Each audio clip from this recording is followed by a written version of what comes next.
Do you know that there is an effective method for writing a two-part canon in a short time? Then, take paper and pen, because I explain everything you need to know for writing a canon at the UNISON, in this new episode of Neurocomposition.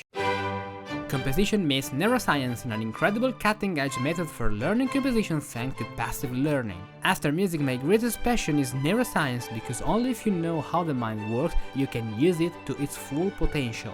Thanks to the numerous high-level studies I have carried out in the field of the mind, in particular with the writings of Napoleon Hill, Joseph Murphy, Russell Conwell, Joe Vitale, Dale Carnegie, Carol Dweck, Neville Goddard, and above all HCE, Human Connection Engineering, an Excellence World Championship of the Italian House of the Functioning of the Mind by Paolo Borzacchiello and Luca Mazzilli, I have created this super effective method that allows you to learn composition in a passive way. How does it work? Take a pen and paper, watch the video and copy everything I write exactly step by step.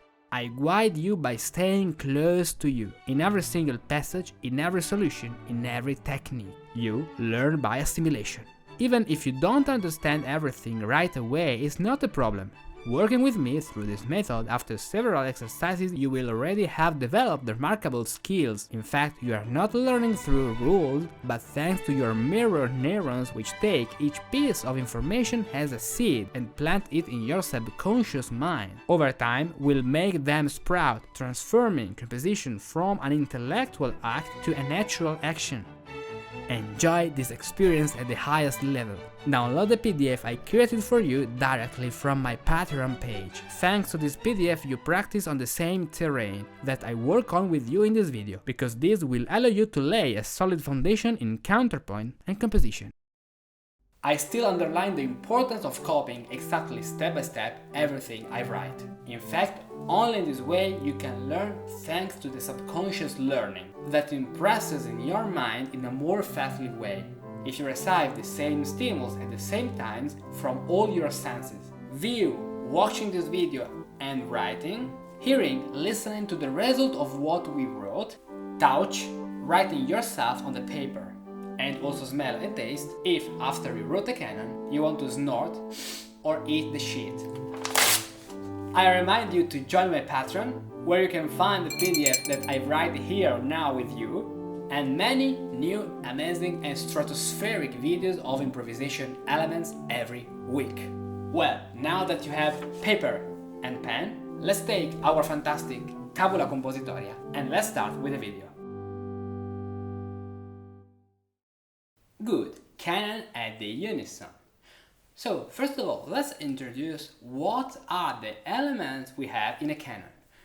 As you know, a canon is a melody, so we have a melody that starts, that is the dux, the leader, the chief of our canon, and then another melody that can be, for example, in this case at the unison, but at the upper octave, the lower fifth. There are a melodic interval that is the new note, the first note of the second melody, we call comes, so the follower. The first note, for example, if we have a canon at the third, the dux start with a C, the upper third is a E, so this is a canon at the upper third. So we have two voices that are the dux, leader, and the comes, the follower. We have a melodic interval that is the second note, then the first note, or better, the first note of the comes, the second voice, then the first note of the dux, and then we have a time between the first entry and the second entry. What does it mean? Let's write an example. So, as I said, we have two voices, so we write here a staff in this way, violin clef, we have the time 1, measure 1, okay, now we have measure 2, measure 3, measure 4, and going on in this way. This is our dux, the leader, the first voice. Then we have the second voice, and the one now here is in this position. So 1, 2, 3, 4, and going on in this direction. Right, we have the commas here. So this is an important aspect because all the rules that we will see about canons at different intervals have their origin in this aspect, so that this note on this measure 1, that is the same we have here, must be a consonant here. So the note 2 we have here and here, the 2 must be in consonance with the 1 and also with the 3, because we have the 2 here and the 2 here. So the 2 must be in consonance with the 1 on this beat and with the 3, the third measure, on this beat. This is the origin of all the rules we will see about canons. If you understand this element, if this aspect is clear for you, I'm sure you will be the best writer of canons, because this is really the most important thing. I can stop here my whole entire series about canons if you understand this rule, but I don't want to stop here this series, so let's go on. Now, okay, now we have the time. So we start a voice, then after a measure, so one measure of distance in the timeline, we have the entry of the second voice on this point. Right. Now I have to know, in this case, because we are talking in this video about the canon and the unison, what are the consonances we can use. So what does it mean? Let's cancel all these things. It means that if we have a note in the first bar of the dux, we have the same note on the second bar here on the commas, that is 1 and 1, as I have just explained you. So I have to know now what are all the possible notes we can write here on the 2 of the dux. So this note must be in consonance, so it must be a consonant with this one, and then because this note will be here, it must be consonance with here, with this note. So the 3 of the dux. Okay, because we are talking now about canon and the unison, there are some notes that we can use. Let's see them. Okay, for showing you what are all these notes, I use this writing. So we have, look, we have the violin clef here. So now we have our first note in black, and then we have the second note of the dux in black, obviously, and the first note of the commas in red. So what are the other consonances, because in this case we have the unison, that we can use? See, watch this table. We have now the D of the dux. Now we have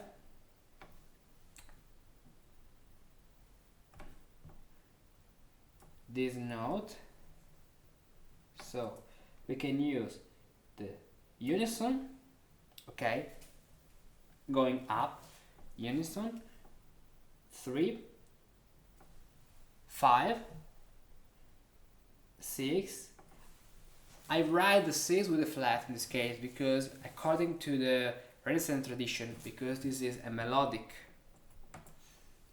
line, we can't sing a major 6. So when I mean a 6 in this case, I'm talking about Renaissance tradition, Renaissance style. These elements belongs to an aspect we call style. This is not an aspect of counterpoint or rules. This is style. So I write the minor 6, okay, then 8, going up. So we have the red note, that is the note of the dux, the comes, the first note of the comes, so the follower here, and the other black notes are the second possible notes we have in the dux, and all them are in consonance with the comes, with the first note of the comes, that is the first note of the dux in the previous measure. Perfect. But what happens if I want to go down with the melody? We write another note, in this case here an octave higher, so a D. And also in this case, the consonances we can use are the same, so 1, 3, 5, 6, and 8, but specular, like in the mirror. So we have the red note of the comes, and then we have 1, the unison, then 3, 5, then 6. Even if in the Renaissance style the lower 6 melodically is not used, but we write it because if you want to write a canon in another style, you know it. So an 8. The red note is the first note of the comes, that is this one, the first note of the dux, and then we have all the numbers here. So in both cases we have 3, so or better 1 unison, 3, 5, 6, 8, ascending or descending, because this is a canon at the unison, so we can use all the consonances we have in music. Now let's write this table that is useful. So I write in this way: up arrow and down arrow. The up arrow means ascending intervals and the down arrow means descending intervals. So we have the unison that is in the middle, because the unison is the same note. Then we have ascending, the 3, the 5, the 6, the 6 because the 6 major or minor depends on the style, so remember. And going down we have 3, 5 and 6. The 6 depends also also depending on the style. So in the Renaissance style it's not possible. In the Baroque style you can do whatever you want. And then we have the octave, both ascending or descending. Good. Now the second step now, so the first step for writing actually a canon, is writing a structured melody. How we can do it? Write with me. So we have now a violin clef, treble clef here. We choose this time, this meter indication, so the common time with the cut. And then we have to write a melody following this table. For example, let's choose a note for starting. We choose an A.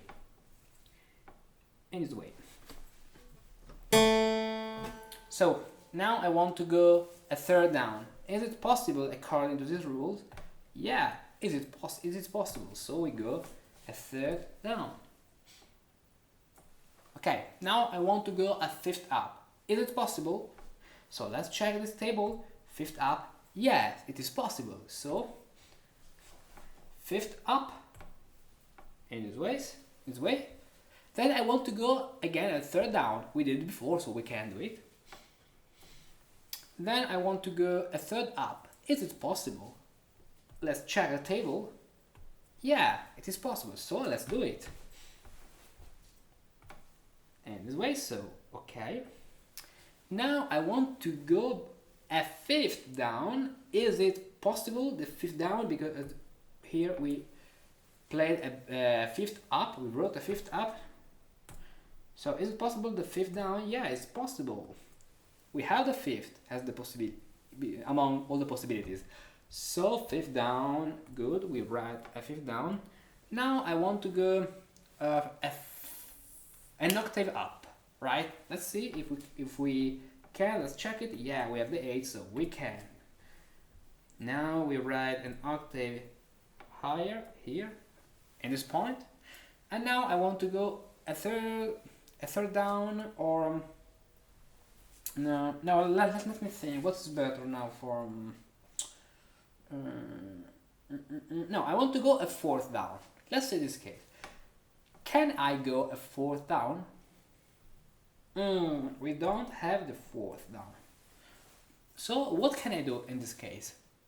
In this case, I can use the jolly. That is the rest.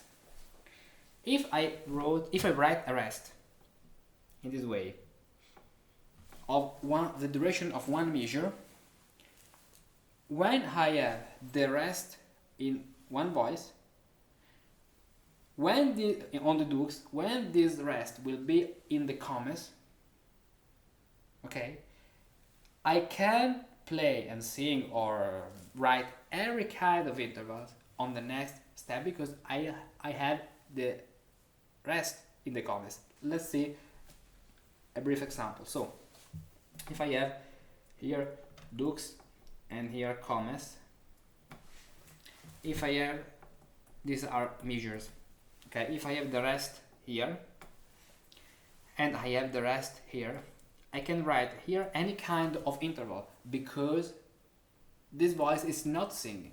So every note here is not any consonances or dissonances because it is a unison with itself.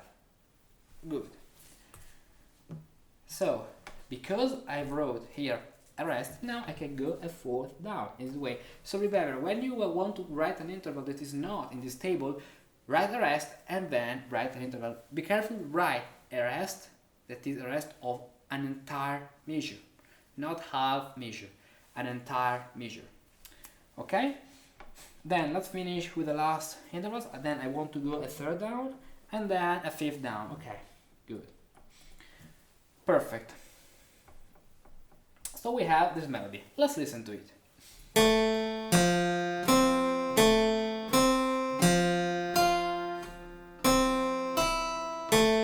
Okay, this is our structure. Now, what do you have to do? The second step is guess adding diminutions, right? So, what are diminutions? For example, let's start from this point. Good. So we have the meter indication. Then, first of all, as the first diminution, I want to add something like this. Now we add the measure bar for helping us to view all the measures. We have this A and F. So the diminution in this case is diminutions in time. So I write this note longer thanks to the tied note. So what happens in this case? In this case, this works like a unison. So it means that we have on this beat, the beat of the third bar, having a note that is in a consonance with the first note, okay, because it is prolonged, and the second note. So we have a C in our melody, and it works because AC is a third and FC is a fifth. So it works in this case. Now, let's write this diminution in this way for connecting the C to the A. Good. Now we have C, and here we have A, so let's write diminution in this way.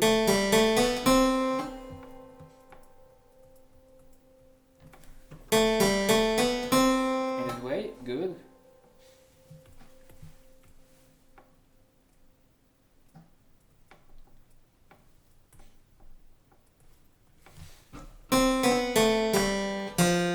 So descending melody for connecting the C to the F. In this way. And then I want to write diminution on this point in this way. Look. So with this lip. Also in this case we have this measure that must be in consonance with this other measure. But now be careful, because I will explain later how to check all the diminutions if they work. So let's pass now to the next step. So we have the rest, the bar with the rest, then the measure line, then this, and this in this way. Good. For connecting the E to the A, and then the A actually is the last note. Perfect. Now let's play this flourished melody.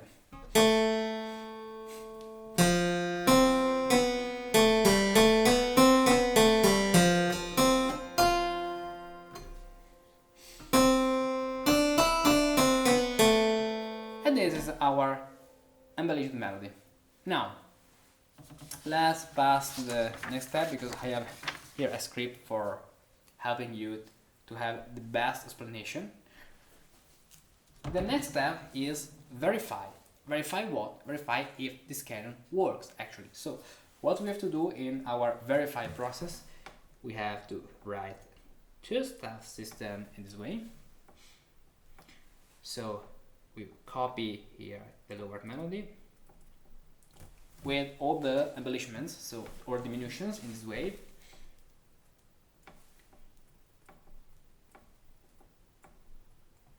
Write with me.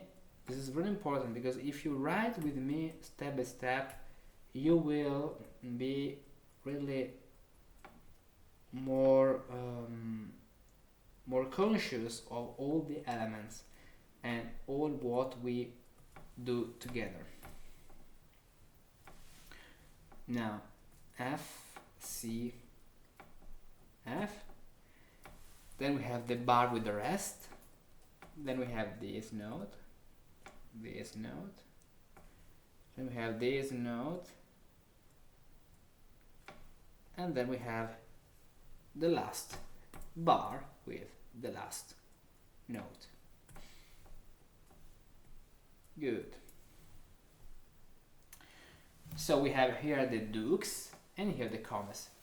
Now we have to copy the melody of the canon in this point, starting from the second measure. So let's copy it in this way.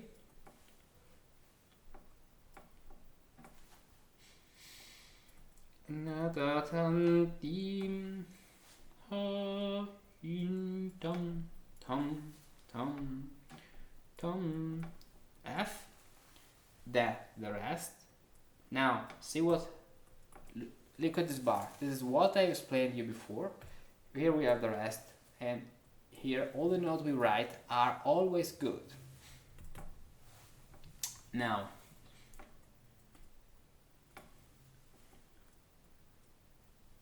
and then we will have the last note on the next bar in this way. Okay, on this point. So let's play it.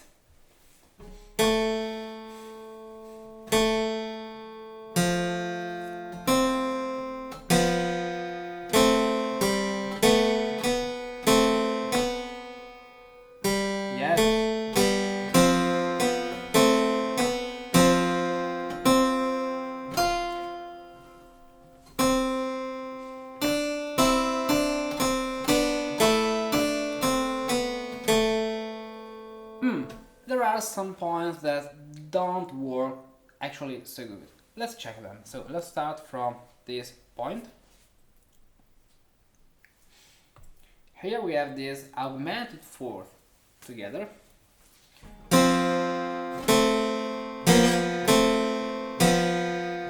This is not so actually good, so what we can do here is, for example, making this variation.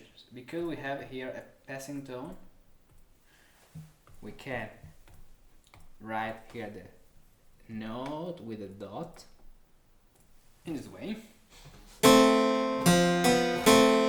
Better. And if we make here this improvement, we have only to make it also in this point.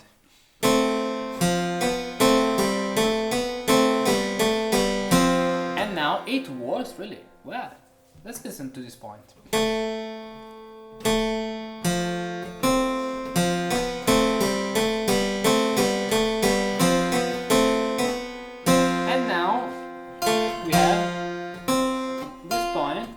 With this fourth, because you have to imagine this note on here on this point, so we have this fourth. We can't leap to a dissonance like in this case. We can only leap in counterpoint only to another consonant, so we can do this passage. And what we can do here, it depends on many aspects. For example, we can let me think something we can do. Okay, we can change, for example, our lip. Instead of fifth lip, we can write an octave lip.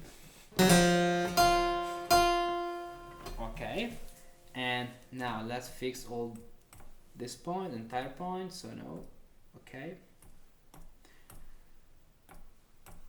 In this way.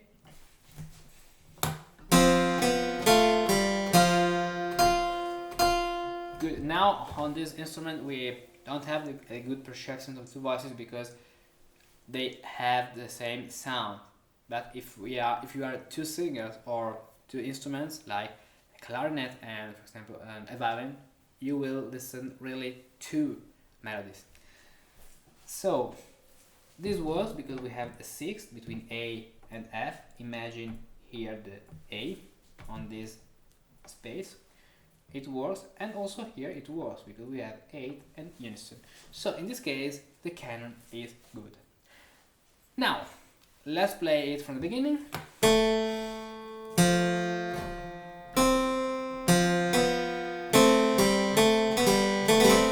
Oh, sorry. I have to play it's better if I use two hands.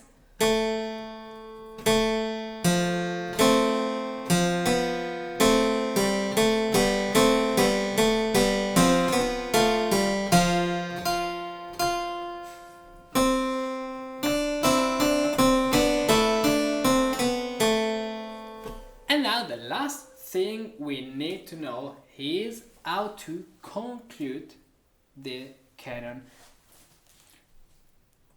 So, how can we finish a canon? But now, before talking about this topic that is a little bit longer and I don't want to make a long video, I want to focus on this video because now I divide this video into parts. In the first part we analyze some aspect, and in the second part we analyze other aspects that will be useful for the other videos on the other intervals. So in this video I want to explain you how you all the elements you have to pay attention to when you play a leaping note on the second half of the bar, as in this point, because now I showed you an example changing the melodies, but there are some rules you must follow if you want to have the right note without expanding the canon without realizing the canon, so reading only or writing only in the treble clef. Let's see all these rules. So we divide these rules according to the movement of the intervals. For example, we have the first rule, that is of the unison. Yeah, let's write it here, unison. Okay, it is, look at me, violin clef, treble clef. Let's write this melody. Okay, so in this way.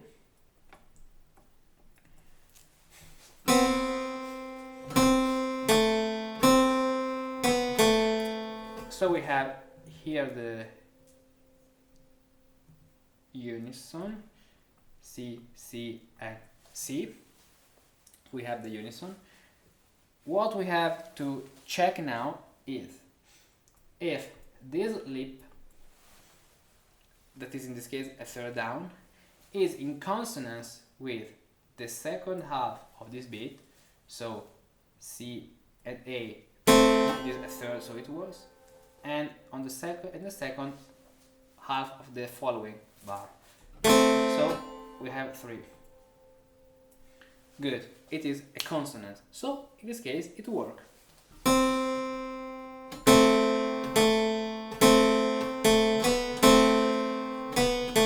It works.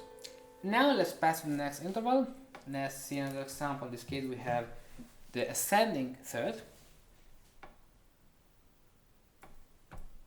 Let's write so ascending 3 in this way. Treble clef.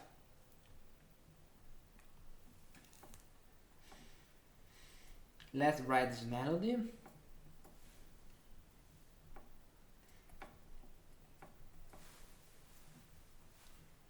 In this way, so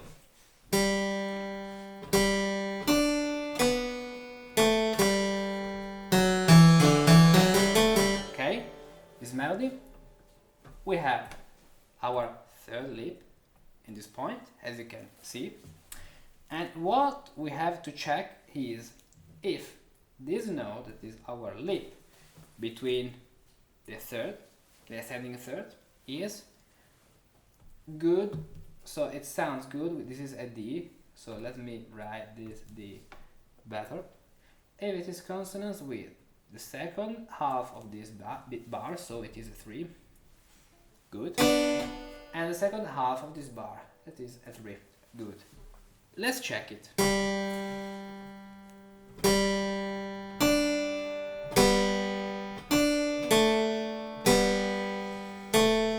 Yeah, it works. So we have this note here, so 3, it works.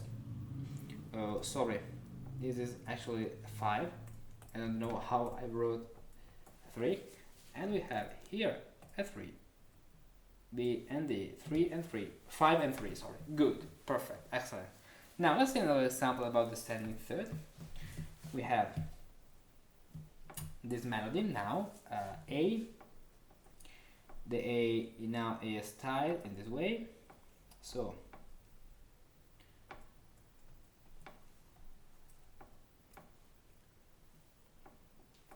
okay, perfect.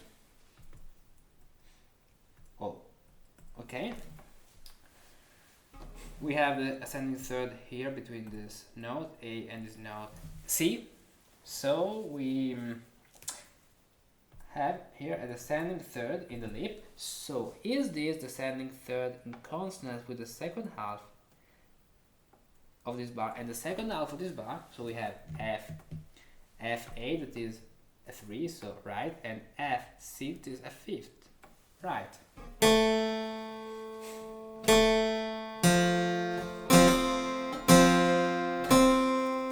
It works. 3 and 3, it works. Good. Now, let's see another example here about the descending third. So, this way. Okay, perfect. Good. So, this is our melody. So we have the ascending third in this point, G and B. Now we have to check if this lip, that is the note in the middle between the two notes, is in consonance with the second half of this beat. So we have A and C, 3, good, and A and C again, so 3, good. Also in this case. Oh, sorry.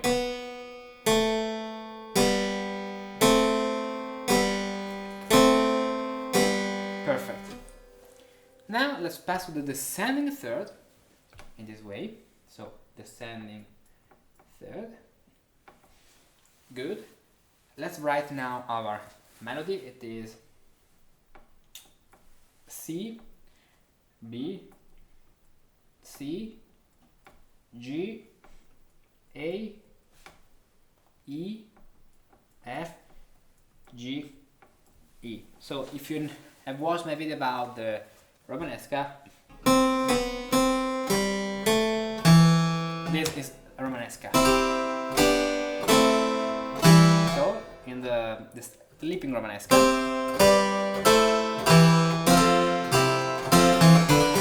Romanesca of the Canon of Pahova. So we have this note that must be in consonance with this note and this note. So let me check it. We have 3, good, and we have 3. So 3 and 3. It works. But we have another note. So we have, this third descending leap also in this point. Is this note in consonance with this other note? Yeah, because it was before, now it is again. And is it in consonance with this one? Yeah, another 3. So it works also in this case. Perfect. Now let's play the canon.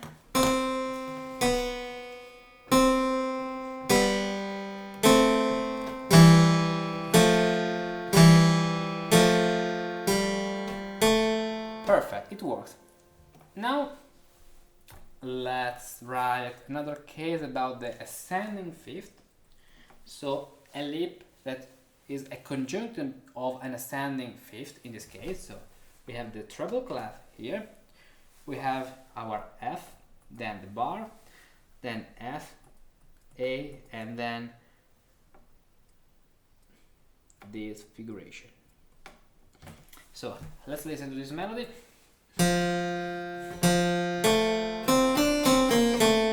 That is, we have this ascending fifth in this point, and then we have this note that must be consonants here, so F, A, 3, right? Consonants, perfect, and another here, so 3, perfect, excellent. So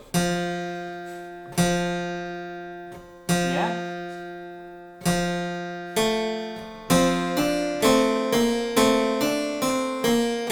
it works.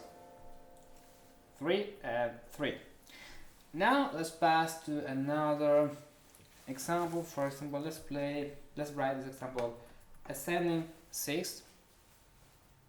So we have treble clef, then we have this melody, so A, then we have D,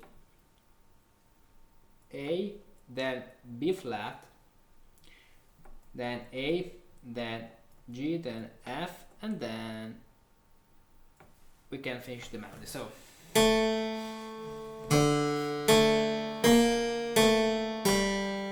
we have the ascending 6, minor 6 according to the Renaissance style, okay? And we have this leap in the middle. This note A must be in consonance with the second half of the previous bar and the second half of the following bar. So we have unison and unison, so it works.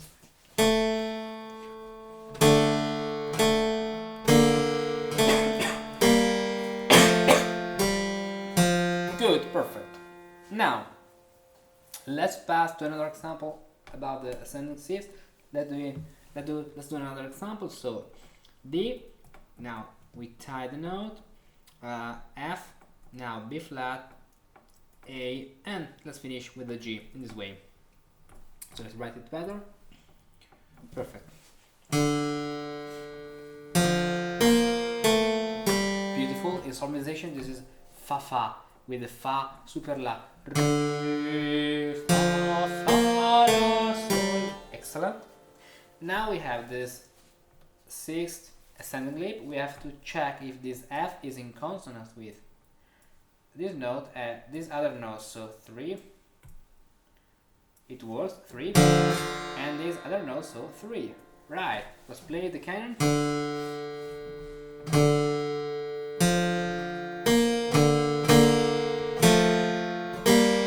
Okay, I play again because I have the problem with the key.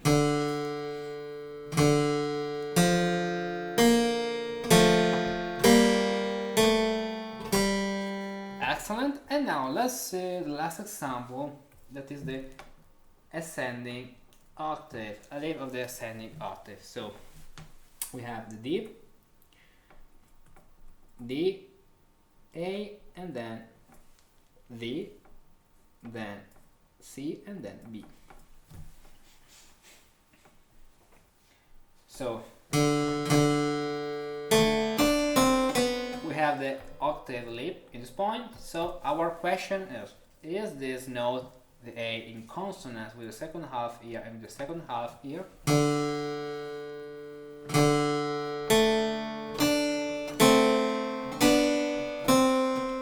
Yeah, it works. We have here the fifth and we have here the third in this beautiful way. So good, this is an octave ascending leap. And then the next topic we are going to cover in the next video about this kind of canon, so canon at the unison, is about how we can actually conclude a canon, because we arrived in the example at this point. But what are all the possible solutions we can apply at the end of a canon?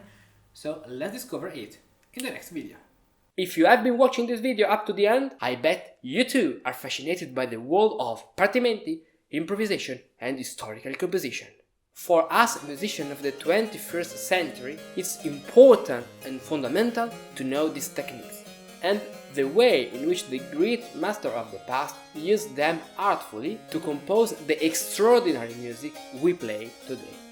If you master these patterns, you can better understand and interpret what you play. You can compose new music based on these patterns, and you can improvise new music from scratch because you know the grammar of this musical language. For that, I created Improvisation Elements, a set of several improvisation exercise videos, for each of which you can download a PDF to practice whenever you want. Improvisation Elements is an ambitious project and is reserved for those who support my work on Patreon. Every week I upload new Improvisation Elements videos on different topics, sequences, scales, cadences and more. All these videos are organized at the following page. So now subscribe a membership on Patreon, choose the exercise you want to practice and become an improviser.